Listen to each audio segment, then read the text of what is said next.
Hello children, welcome to your English class. Today we are going to read a new poem, Macavity, the Mystery Cat. It is taken from class 8th textbook Honeydew. So let us begin. Do you have a pet cat? Have you ever noticed anything mysterious about it? It is not easy to say whether every cat is a mystery, but Macavity is one for sure. What is it that makes him a perfect mystery cat? Read the poem and find out. Now, here the poet asks a question to all of us whether you have a pet cat. And if you have the cat as a pet, then have you ever noticed anything mysterious about it? Now, it is not easy to say whether cat is a mystery. Every cat is not a mystery. But here we are going to read about such a cat who is a mysterious cat. Macavity is a male cat. And what is that makes him a perfect mystery cat? For that we have to read the poem. So let us read and find it out. Macavity is a mystery cat. He is called the hidden paw, for he is the master criminal who can defy the law. He is the bafflement of Scotland Yard, the flying squad's despair, for when they reach the scene of crime, Macavity is not there. यहाँ पर Macavity को एक mystery cat कहा गया है और उसे hidden पॉ भी कहा जाता है. हिडन पॉ मीन्स छुपा हुआ पंजा, क्योंकि ये जब भी क्राइम क्रिएट करता है और इसको ढूंढने के लिए जब पुलिस पहुंचती है तो ये उस क्राइम सीन पर नहीं होता. So here poet wants to say that he is a master criminal. Criminals का मास्टर है ये और इतने सही तरीके से ये कोई क्राइम करता है कि इसको कोई भी पकड़ नहीं पाता है. और he is the bafflement of Scotland Yard. Scotland Yard is the headquarter of London police force. तो लंदन पुलिस फोर्स के लिए भी ये एक ट्रबल बना हुआ है और हमेशा परेशानी में उसने फ्लाइंग स्क्वाड को डाला हुआ है. Flying squad means the police force which is ready to take action when a crime is created at some place. And when this flying squad, this police force reaches on the scene of crime, Macavity is not found there. तो Macavity को ढूंढना बहुत ही मुश्किल हो जाता है. जब भी कोई क्राइम होता है वो क्राइम सीन पर कभी भी दिखाई नहीं देता. Macavity, Macavity, there is no one like Macavity. He has broken every human law. He breaks the law of gravity. His powers of levitation would make a fakir stare. And when you reach the scene of crime, Macavity is not there. Macavity, Macavity, there is no one like Macavity. Macavity के जैसा कोई हो ही नहीं सकता है, क्योंकि उसने human law, जितने भी ह्यूमन लॉ बने हुए हैं वो सब तोड़ दिए हैं उसने. इवन जो लॉ ऑफ ग्रेविटी है, द ग्रेविटेशनल फोर्स है कि लोग ज़मीन पर चलते हैं, लेकिन ये जो मैकेविटी है ये हवा में तैर सकता है, हवा में उड़ सकता है. तो उसने जो ह्यूमन लॉज हैं वो भी तोड़ दिए हैं. और उसके पास पावर ऑफ लेविटेशन है. पावर ऑफ लेविटेशन मीन्स, यहाँ पे देखिए आप मीनिंग में दिया हुआ है, levitation means floating in the air without support. So उसके पास पावर ऑफ लेविटेशन भी है, वो हवा में तैर सकता है. और इस तरीके से वो हवा में तैरता है कि जो फ़कीर होते हैं, फ़कीर मीन्स जैसे जो झाड़ फूँक करने वाले लोग होते हैं, जो करिश्मा वो नहीं कर सकते, इवन वो भी ये मैकेविटी करके दिखा सकता है.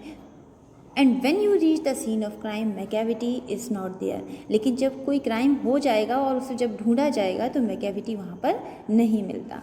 You may seek him in the basement, you may look up in the air, but I tell you once and once again, Macavity is not there.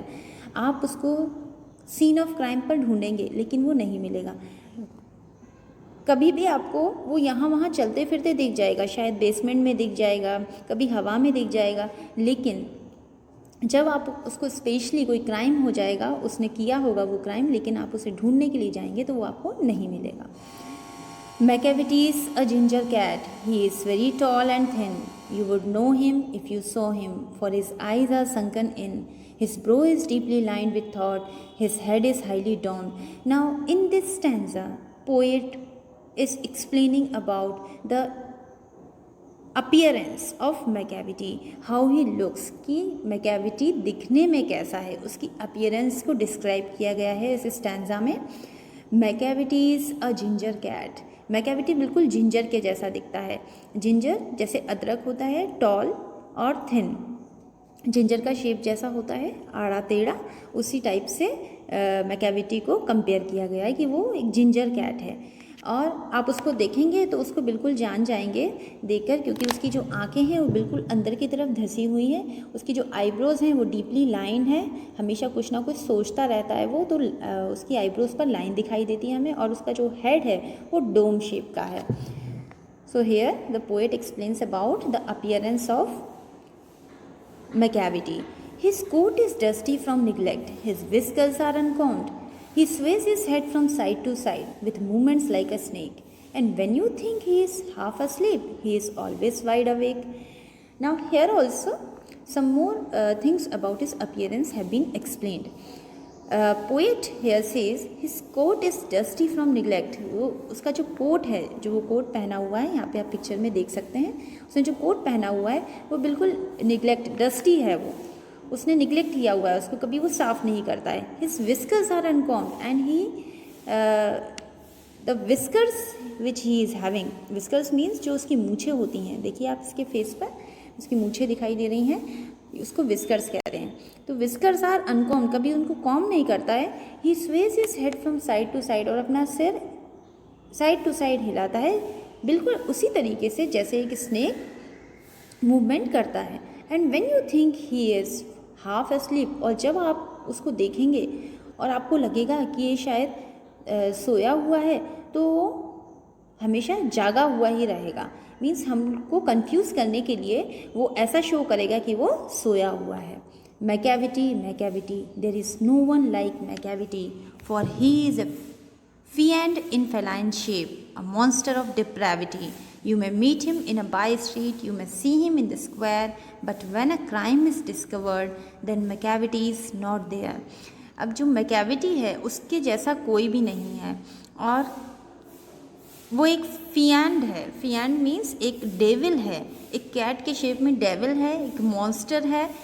आप उसको यहाँ वहाँ आपको दिखाई देगा, लेकिन जब क्राइम सीन पर आप पहुँचेंगे, कहीं पे कोई क्राइम हो जाएगा, तो वहाँ पर वो मैकेविटी जो है वो कभी भी नज़र नहीं आएगा। So this poem is written by a very famous poet T.S. Eliot. Let us see the question answers related to this poem. First question is, read the first stanza and think, is Macavity a cat really? If not, who can Macavity be? क्या Macavity real में कोई cat है? अगर नहीं है तो ये Macavity कौन है? तो अभी हमने पोएम में पढ़ा है कि मैकेविटी एक कैट ही है। Yes, Macavity is a cat. So second is, a master criminal is one who, now we have to complete this sentence. Master criminal किसको कहेंगे हम? मास्टर क्रिमिनल उसको कहेंगे जो क्राइम सीन से भाग जाता हो, दिखाई ना देता हो। So we can complete this sentence like this, a master criminal is one who can escape from the scene of crime. Second is, the Scotland Yard is baffled because Scotland Yard जो है वो baffled है, troubled है। क्यों? Because it fails to catch the criminal, क्योंकि वो criminal को catch ही नहीं कर पा रहा है, पकड़ ही नहीं पा रहा है। Now let us see the third one. Let us move to the next question. Dash because Macavity moves much faster than them. Macavity moves much faster than them. Macavity जो है कई ज़्यादा तेज़ी से उनसे भागता है, उनसे ज़्यादा तेज़ी से भागता है। So what can be the reason? We have to provide the reason here. So reason is flying squad is unable to catch him. So flying squad is unable to catch him because Macavity moves much faster than them. In this way we will complete this sentence. Now let us see the next. A cat, I am sure, could walk on a cloud without coming through. Which law is Macavity breaking in the light of the comment above? Now, we have read in the poem that Macavity is breaking the law of gravitation. So, law of gravitation is the answer of this question. Now, fourth question, read stanza 3 and then describe Macavity in 2 or 3 sentences of your own. Now, if we look at stanza number 3, the description of Macavity is given in it, that how it appears. It is a ginger cat, so we can write all these lines that he is very tall and thin, his eyes are sunken in, his brow is deeply lined with thought, his head is highly domed, his coat is dusty, his whiskers are uncombed. So all these lines we can include in the answer of this question.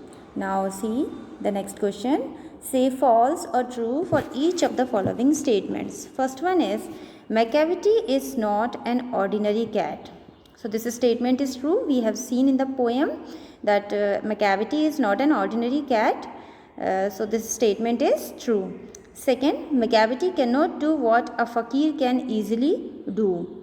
So this statement is false. Because Macavity can do everything, Macavity तो वो सब कुछ कर सकता है. Even फ़कीर्स जो है उसको स्टेयर करते हैं, एक टक देखते हैं कि ये कैसे ये सब काम किए जा रहा है. So this statement is false. Third one, Macavity has super natural powers. Supernatural powers, of course we can say that Macavity has supernatural powers. ये ट्रू है स्टेटमेंट. क्यों? क्योंकि उसने लॉ ऑफ ग्रेविटेशन भी तोड़ा है जिसको कोई नहीं तोड़ सकता, तो हम कह सकते हैं कि उसके पास सुपरनेचुरल पावर्स हैं. Next, Macavity is well dressed, smart and bright. ये स्टेटमेंट बिल्कुल गलत है. This one is false. क्यों? क्योंकि वो तो वेल ड्रेस्ड बिल्कुल नहीं है. उसका जो कोट है वो तो हमेशा डस्टी रहता है, तो हम नहीं कह सकते कि is well dressed. Then next, Macavity is a spy, a trickster and a criminal all rolled in one. Yes, हम ये कह सकते हैं कि वो spy है, trickster है, criminal है. So this statement is absolutely true. Now sixth question. Having read the poem, try to guess whether the poet is fond of cats. If so, why does he call Macavity a fiend and monster? Now you all have read the poem. You have to do a guesswork here that according to you whether the poet is fond of cats or not. So try to write this answer by your own.